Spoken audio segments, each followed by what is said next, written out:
You know, Reddish didn't really have a role on this team. So what are the Knicks getting in Hart? Well, they're getting a rotation player, right? That's what they wanted. That was one of the items as far as the trade deadline goes for them. I don't think they were going to make a deal unless it upgraded and the rotation. And they get Josh Hart here, one of the best rebounding guards in the NBA, a player who can help them win games this year.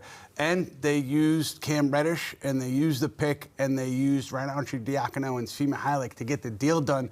So all in all, first reaction, I think a pretty solid job to get a rotation player back, a player that can help you right away. Not sure about his contract moving forward. He's got a player option on the deal, but I'm told that Knicks president Leon Rose, former CAA agent, I believe he was Josh Hart's agent, was very much in favor of this deal from the get-go, from day one, and the Knicks get it done here. CP, how do you feel about this? I like the deal. It's another deal on the margins for the Knicks right now. And for Josh Hart, he's going to provide some much-needed reinforcements for that Knicks bench and could be the guy who could be closing games for the Knicks. As Ian said, a guy who's an excellent rebounder, about 3.9 assists. So he's going to provide some playmaking. If he's coming off the bench, I like Josh Hart and Emmanuel Quickly providing some needed defense for that Knicks second unit. A friend of Jalen Brunson, former teammate at Villanova, and another member of the CAA family. Josh Hart at 6'5" can play 3 different positions, and so he may not be the big wing that the Knicks really need, but he's a guy that he can play big at 6'5", and so he's going to provide toughness and physicality for the Knicks. And as I said, a guy who could possibly close as well. Tom Thibodeau is certainly going to like him.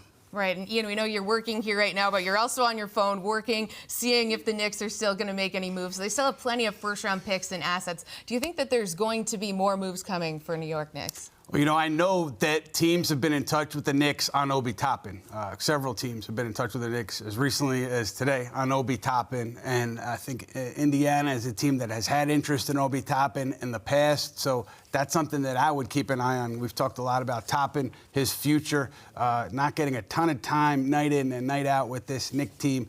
Former number 8 pick for this Knicks squad, just hasn't seen the floor a ton. And I think the Knicks are going to continue to talk to teams about Toppin and see if there's a fit there, because his trade value is pretty high right now, entering an offseason where he's going to be a extension eligible. So tricky time for him. I would expect the Knicks to continue to explore their options there. All right, well, you guys will both be back soon, and once the trade deadline hits at 3 p.m. Thursday, we'll have a live episode of the Putback on SNY's Twitter, Facebook, and YouTube pages. But before then, CP, what do you think about potentially the Knicks being able to do something more? Well, maybe Saddiq Bey could be on their radar. We know that OG Anunoby may not be, so I think the Knicks may look to make another move on the margin, something that may not cost them a ton of draft capital. Malik Beasley and Jared Vanderbilt have gone to the Lakers, so that exchange for Obi Toppin is off of the board. But, you know, maybe another player like a Saddiq Bey. You could never have enough wings in this league as the Knicks make that push for the playoffs right now in the 7th seed, half game back of Miami for 6th.